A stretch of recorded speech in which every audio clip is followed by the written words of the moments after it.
collectors, and welcome to Long's Toys. Today we are taking a look at Deluxe Class Insecticon Bombshell from the Transformers Legacy Evolution line from Hasbro. So finally, the trio of Insecticons is completed. We have our third and final Insecticon here with Bombshell. Really nice artwork here of the robot mode on the side. Nice artwork of the insect mode here on the front.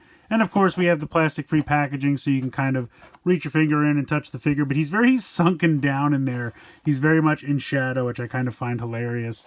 And then you have your standard Evolution mural here on the side. Got your QR code for the tech specs there on top.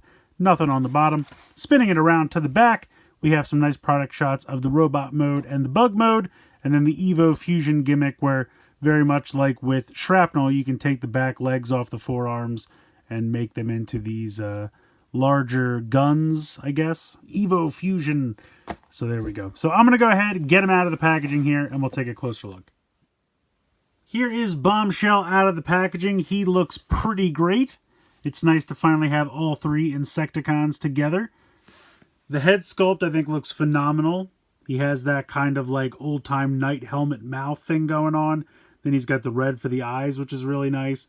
Then he has this little piece here over the head. Now, if you want, this can go all the way back, but it kind of naturally stops there, and that's about where it's supposed to be. And then he's got this gun here on the top, which you can move around a little bit. I kind of like to keep it about there.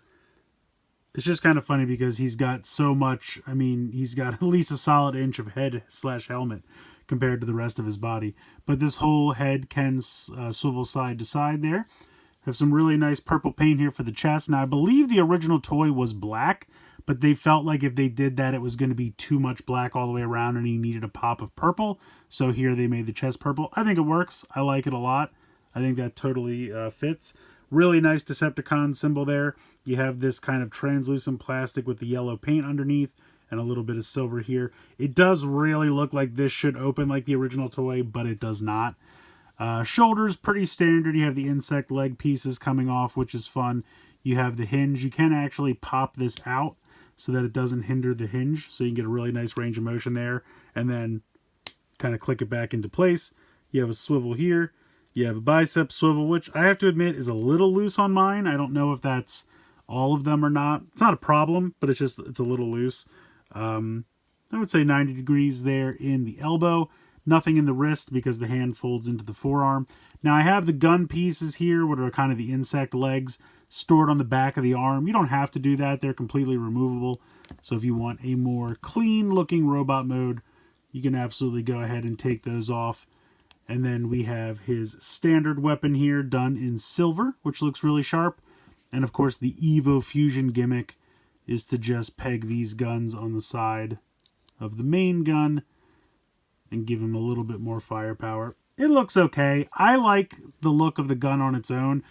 I think that's one thing, the Insecticons have such unique looking guns that I kind of just want the original crazy G1 look. And so I like that just on its own. Have the waist swivel here. You have pretty good range of motion in the hip. Kick forward. Kick all the way back. If we move the arm out of the way, kick pretty far out to the side. You have a thigh swivel, 90 degrees in the knee, and then of course you have ankle tilt. You can also tilt a little bit forward as well because of the transformation. So pretty good range of motion there. And it's a pretty nice looking clean robot mode, which I like quite a bit. Really no kibble on the back whatsoever. One thing I did want to point out though, if we bring in Shrapnel here for a second. From the waist down, so starting with the waist piece and everything else, the entire legs are exactly the same as Shrapnel. So the only thing different are their torsos, arms, heads, everything. But literally this crotch piece here, the legs are exactly the same on both of them. So they just completely reused all that. I think it's fine. I mean, they transform very similarly in their Beetle modes. But yeah, they just completely reused the entire bottom half of the robot modes.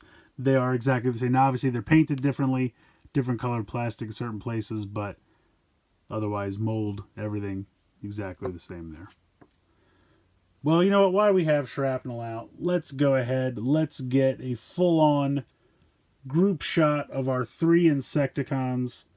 It's nice to finally have all 3 of them together. I think that's really cool. They did a really nice job with these Deluxe class Insecticons. Previously, we had the Legends scale ones, and they weren't bad. I did like those a lot as well, but I think these are definitely super G1 accurate, look great together. Very, very happy with how these turned out. I think they look great.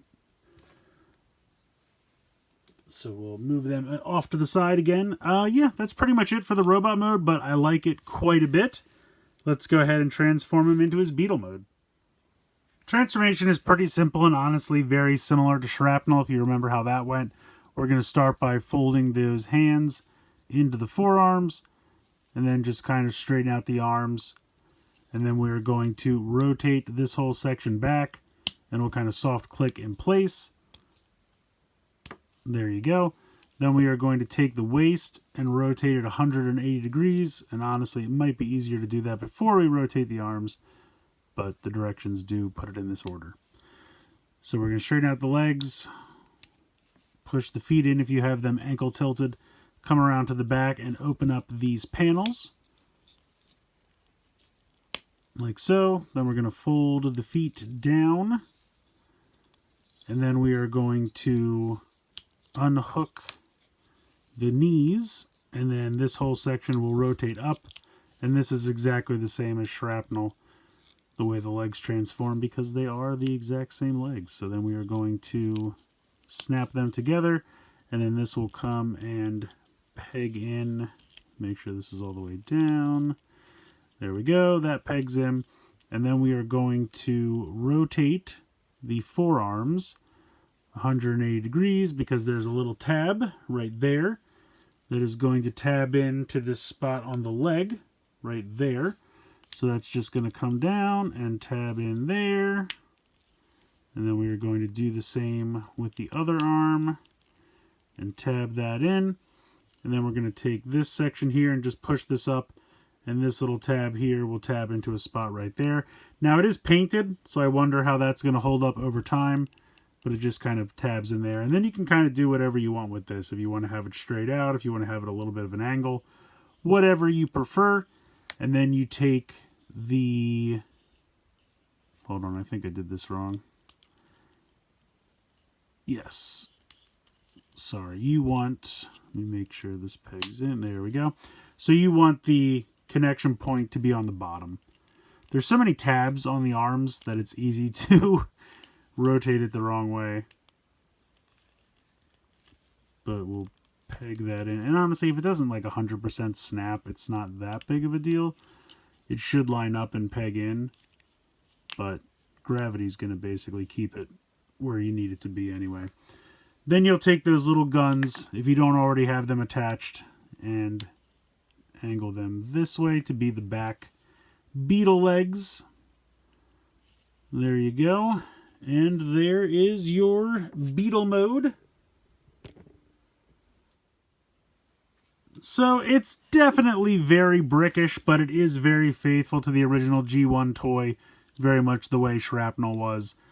But yeah, it's just kind of a giant flying brick with a little antenna here.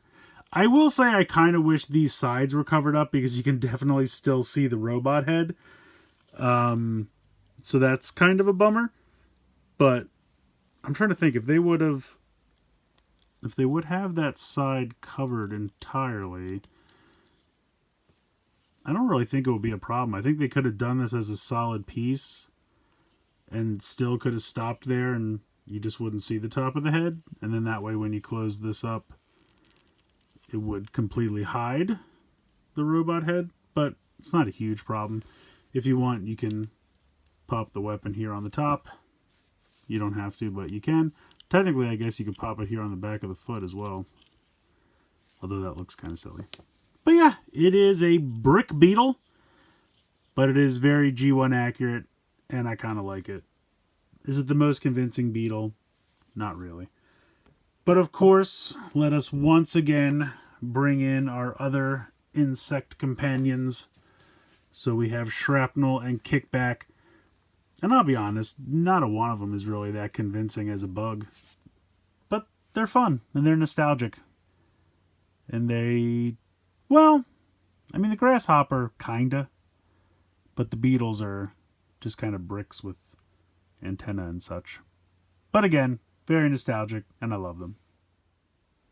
I think Bombshell's a lot of fun, but I recognize that it's probably nostalgia goggles. I mean, he's not the most convincing Beetle, but it is very faithful to the original G1 toy, and I like that. I think he came out great. I think that little pop of purple there on the chest was definitely the way to go. I think otherwise it would have been too much black. The face sculpt looks amazing. His hat is very tall, but again, very accurate. I think they did a great job with that. Accessories are very nice. Yes, from the waist down, it's just shrapnel over again, but I get it. I mean, makes sense to save that tooling cost when, you know, it's going to transform very similarly to shrapnel. So I think that was a wise move. I love the little insect legs coming off the arms. I think that's great, but I also really appreciate that they can kind of pop out of the way so they don't hinder the shoulder articulation. I think that's a nice touch. Yeah, overall, I just think he's a lot of fun, and if you've been collecting the G1 Insecticons, of course you're going to want to add him to the collection so you can finally have all three.